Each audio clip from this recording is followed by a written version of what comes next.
On left, Austin Collins. You might remember him. Both him and Rio Trevathan making the top 8 at our last Invitational, paired up against each other. Austin had a top 4 finish. Yep. And for Anthony, starts off turn 1, Arbor Elf. Altered Arbor Elf. Yeah, it looks like an extension on it. Spire into Vault Scourge. It's always a good for Austin. That's an indicator that your opponent's been playing their deck a while.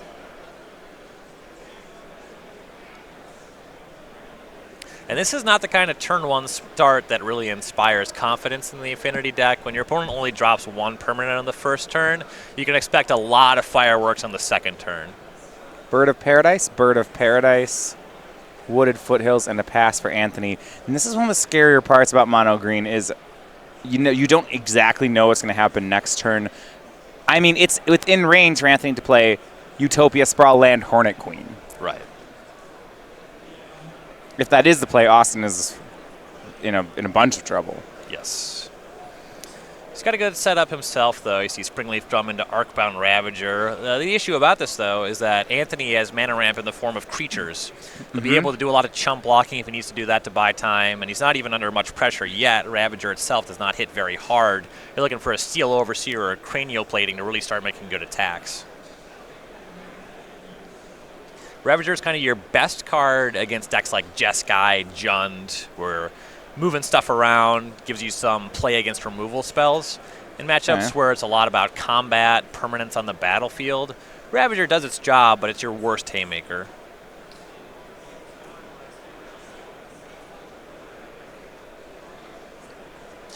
We'll see if Anthony can start producing payoffs.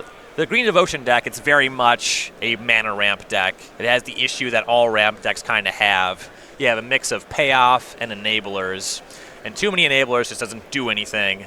Too much payoff means you don't have enough enablers to get there. Rest of Anthony's hand, Scavenging Ooze, Kessig Wolfrun, Nissa, Voice of Zendikar, and Summoner's Pact. So right now he has 6 mana this turn.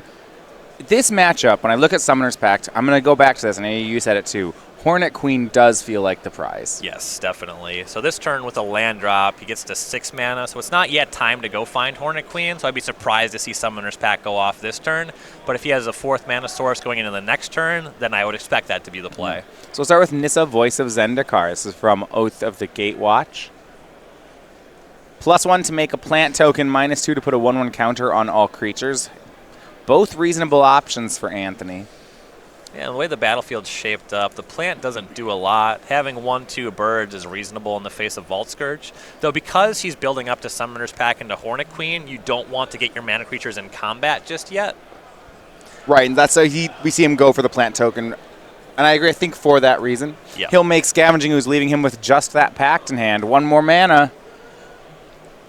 Yep. No, I play Amulet Bloom. It's a deck that also has Hornet Queen. I don't know that I've ever cast a Hornet Queen and lost to Affinity. It's tough. It basically has to be Etch Champion Cranial Plating to punch through that. And you talked about Austin having access to Karn, which means that usually interferes with your other 3 and 4 mana spells, but he is on 3 main deck Etch Champion.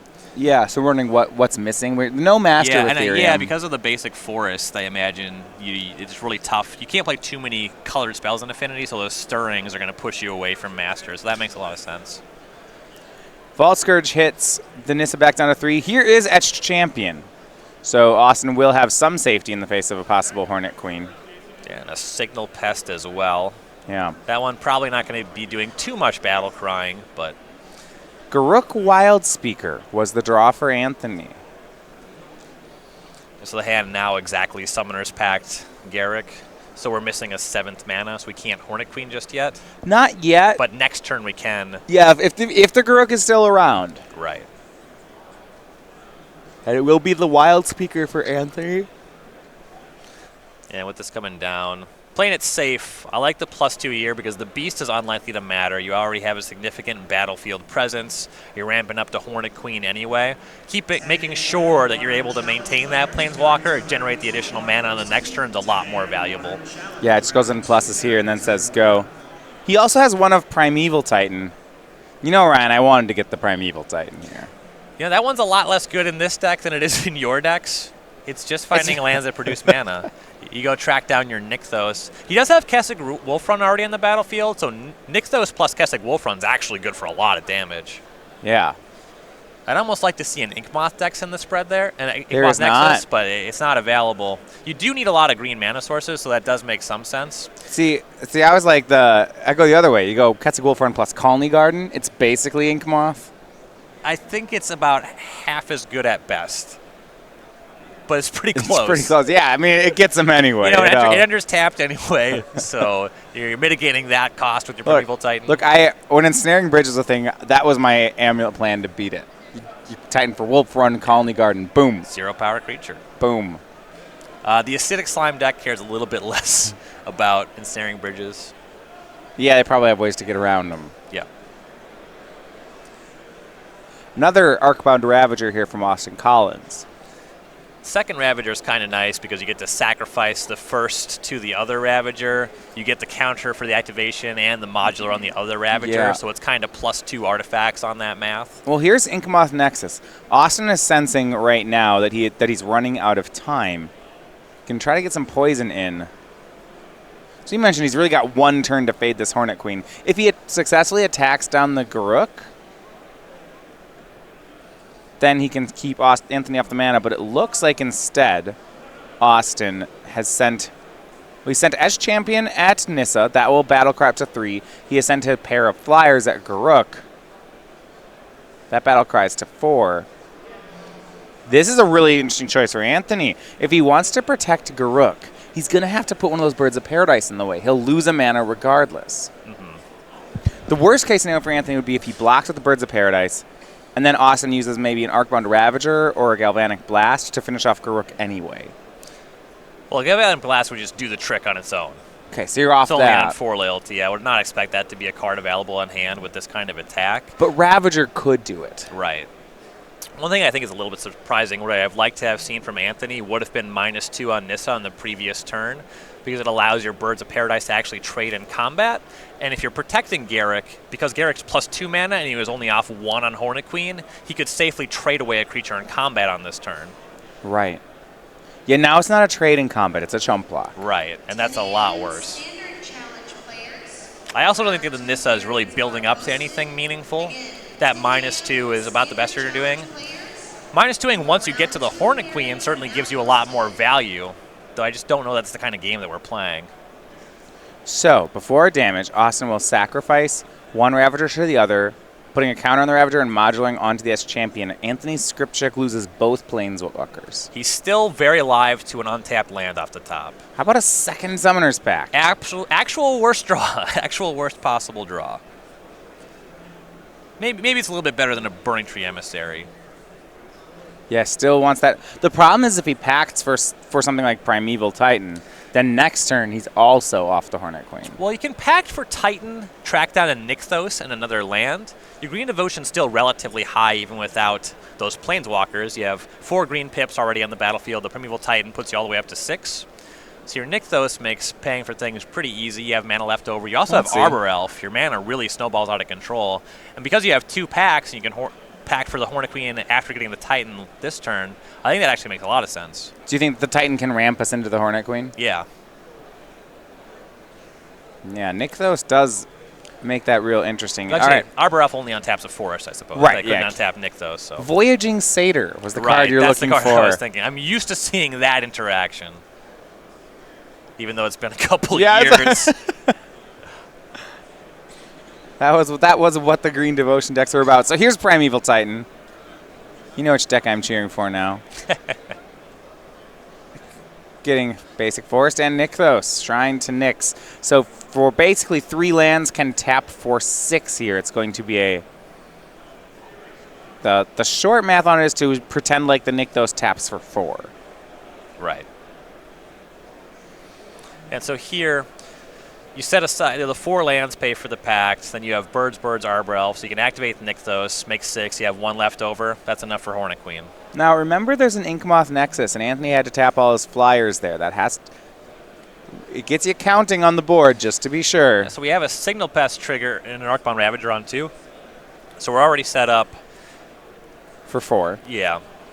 So you come in and you only need a few additional artifacts, but he doesn't have that much. There's 2 Right. Spire of Industries in the mana base there. Yeah, he could get it to 8 right now.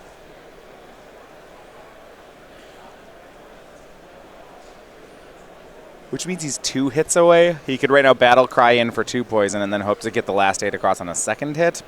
But with all those birds, I don't know if he gets the chance.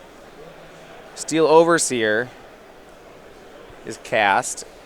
Use a Springleaf Drum to activate the Ink Moth. Yeah, still 1 short. And if it's not lethal poison this turn, it makes more sense to invest in the Etch Champion. Yeah.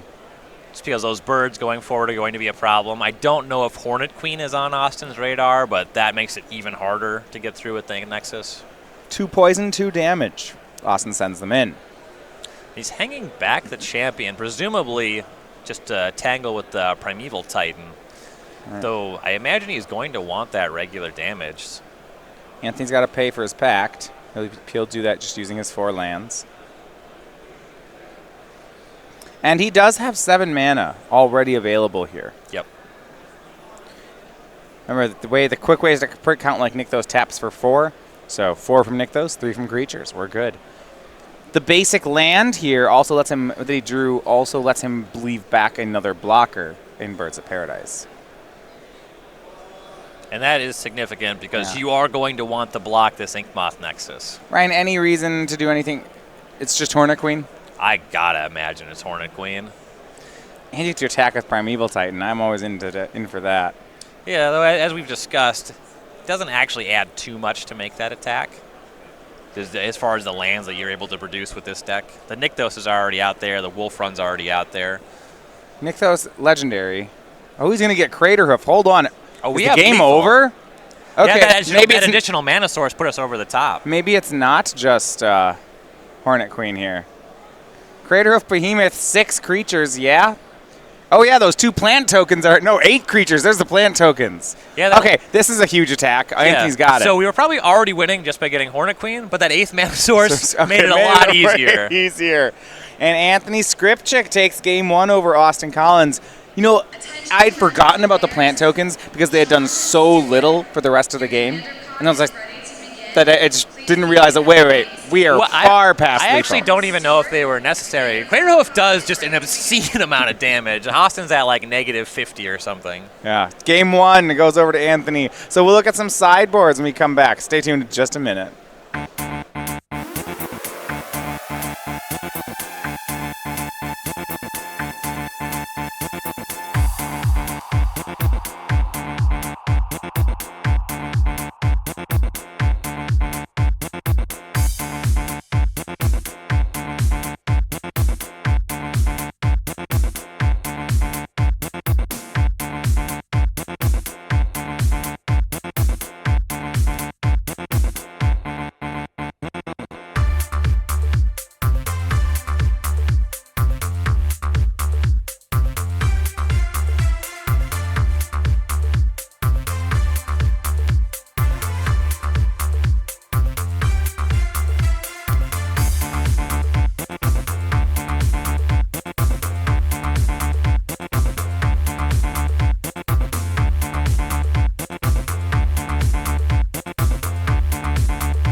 Back here, Mono Green Devotion versus Affinity. Ryan, I think after that game on my bingo card, I got this card that says Infinite Mana. I got to check it off after that one. That was crazy. So Infinite is sideways 8. That was actually just 8 mana for the Crater Hoof Behemoth. They're different. Yeah, if you're actually playing along over hashtag SCGINVI, our bingo cards, it's infinites in quotes. So Could mean anything. I'm pretty sure that means that this counts. If what you're talking about is infinite, not in quotes. That's true. They're different. Austin Collins is going to 6 cards, so is Skrzypczak. Any deck which is ramping, I don't think wants to see a mulligan ever. Yeah. What do we think about Austin's sideboard here? Damping Sphere can answer Nykthos, not too much else. I would not go for something that narrow. One thing about Affinity, you want a sideboard very minorly. Your deck's reliant on having Mox Opal, Springleaf Drums, a lot of enablers, a lot of small creatures to go with your payoff spells, your Platings, and your Ravagers. What I like in matchups like this, he has the 4th Etched Champion. There's a lot of green permanents on the other side of the battlefield to block, so that one's going to be great at punching through. And I actually would probably reach for Thoughtseize here. It's a ramp deck. It requires a specific mix of things. Frequently taking one card of their hand can just completely stop their game plan. Okay. Now on Anthony's side, 3 Blood Moons, 2 Kozak's Return, 2 Fracturing Gust. I want that one. What is the sideboard? 2 Worship, 2 Walking Ballista. All this stuff's pretty powerful against Affinity. Yeah, He's going to Fracturing Gust him. Yeah, even Kozak's Return is very good against most of what Austin's doing. It hits Etched Champion. Yes. Yeah, unless you get run over by a Steel Overseer or there's a Ravager with a lot of nonsense going on, Kozak's Return can frequently just win the game on its own. And Fracturing Gust, there's no real equation going on there. It's probably just going to win the game. Land Elves taps for mana on the second turns on my card. We had Arbor Elf. Those are pretty close, but those are. It's not Arbor Elf in quotation marks. I'm counting it. It's not Land Elves in quotation marks, so that's a literal interpretation. Turn 1. Here's a bunch of stuff for Austin. I'm checking a square. Ornithopter. There we go. There's a Mox Opal. Arbor Elf for Skrzypczak. Yeah, I have 3 or more historic cards played in one turn. So, artifacts are historic cards. The historical Ornithopter. Haven't you heard of it? It's actually one of the flavor texts on one of the Ornithopters. That's approximately in every era, on every plane, every artificer has successfully invented the Ornithopter. So it's actually very appropriately historic. Oath of Nissa from Skrzypczak finds another Arbor Elf, which he will cast. And once again, I think that's a Horizon Canopy, or is that a Windswept Teeth? I believe it's a Windswept Teeth. Okay, it's an artist mod. Yeah, partly because the deck does not play any Horizon Canopies. That informed that is my a guess. Good call. Yeah. And Austin set up with a Ravager once again, and you would like to see a different payoff or something a little bit more, and this Ancient Stirring should find something. All right. 5 cards is a lot of looks. That should find a payoff spell. Maybe a Karn, a Plating, a Ravager. Wouldn't really mind a Steel Overseer here. No, he does have to be concerned about, we're on Fracturing Gust mana next turn. I mean, that's just the kind of thing where you either have a Thoughtseize or you don't. If he has Gust and he has 5 mana... You're going to lose? Yes. Here's Cranial Plating. That's the card that Austin found off Ancient Stirrings. One shy on equipping, but still pretty good. So Voltage cracks in for 1. Let's see if a Gust is going to sweep up all this stuff. And because it sure would. Because of the Ravager, Kozak's Return is a fair amount worse than Gust here, but Gust would do it. There's just like Affinity can't even play around that card. You Thoughtseize it or you lose. Yep.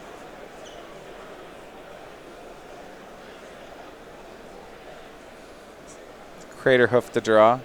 Uh-oh. Are we doing it? Oh, wow. It's even the From the Vault Fracturing Gust. Woo, Austin should sack everything in response. Deny that life gain. It doesn't matter. It's all dead. Just all of it. Here's an Ornithopter and a Ravager. There are no more cards. And this is kind of the Affinity story. Game 1, some things could have gotten a little bit better. Anthony had a pretty powerful draw. Yeah. You win some of those, you lose some of those. Then you play some of these sideboard games Like, oh, how'd your game go? Well, my opponent cast a card that I literally could never beat in 1,000 years. I played Lantern the first time this last weekend. I got hit by a Shatterstorm. This is how it felt. Yeah. I just looked at my board. And then I said, oh, I'll sack this welding. And then I was like, oh, wait, that's from, yeah, whatever. I played Affinity at the Milwaukee Open, and in round 9, I was 6-2. I just lost round 8. I paired against humans. They usually have a couple sideboard cards for Affinity because the matchup's pretty close. A Rex Sage or something. Yeah, Rex Sage, Kataki, that stuff's all reasonable. My opponent mulligans to 4 in game 3, and then cast turn 2 Stony Silence, and I lose on the spot.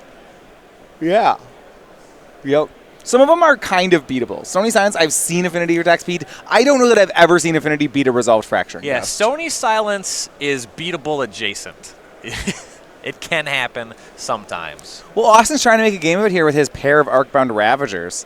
You saw a chump block there from Skrzypczak. Drew Kozilek's return. Now he's got a board with 2 Arbor Elves, but randomly we see 4 mana, Garruk, Arbor Elf, and Summoner's Pact in Anthony's hand. I think he can find something. Oh, yeah. He has plenty of mana available. Well, he has 2 Pacts. Am I just in the spot? So the first thing I looked at this board and I count and I go 1, 2, 3, 4, 5, 6 Summoner's Pact. Ooh, I know what my play is. Yeah, I think you might find a Primeval Titan. Found it.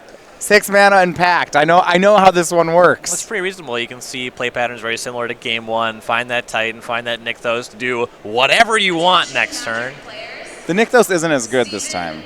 Yeah, there's a good amount of pips. There's 4 already. The Titan puts up to 6, so it's actually exactly as good. Again, I would wish he had the mana for Hornet Queen. I think the game would be completely over at that point. But, Primeval Titan's going to end the game too. Let's be real. He did draw Craterhoof Behemoth, so we can spend some time getting some creatures out there, getting up to 8 mana, and then hoofing next turn. Yeah, 6 Pact. Nice. This is the only card Summoner's Pact ever finds. Yeah, hopefully you can find something that's good enough to beat a 2-2 and a 1-1. You just should always get Primeval Titan. Yeah. This is a nice card. I do appreciate that it's 1 Primeval Titan, because you find it with Summoner's Pact sometimes. That's kind of I mean, I just want to draw them. It's the best tutor in Modern by a mile. Look at this card. Look at all that stuff. What about Scalding Tarn? No, this can find more. Primeval Titan can find more things than Scalding Tarn. Oh, I thought you were talking about Summoner's Pact. Okay. No, Primeval Titan's the best tutor in Modern. I buy that. Not only does it tutor 2 cards for you, it also cheats them both into play. And I like this line by Austin. He's shoving both Ravagers on the Inkmoth Nexus. It's 5 poison. It's a clear hit this turn. You hope it's good next turn, because you're not winning with literally anything else. Okay, upkeep. Anthony pays 4 for the Pact.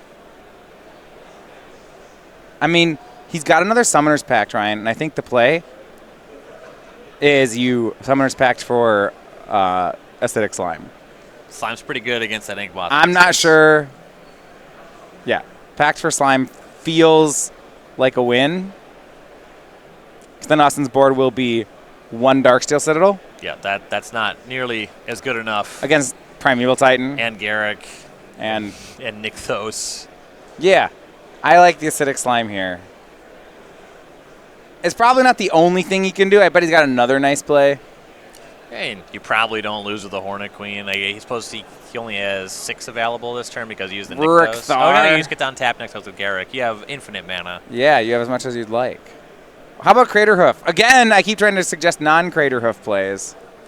Yeah, so +3 on all of them. So we have 9, 17. Yeah, that's 20. That's 21. And that's going to do it. Anthony Skrzypczak, Mono Green Devotion. We had a 5-way tie for first place going into the round. That pack's becoming ever smaller, down to 3, maybe 2 players.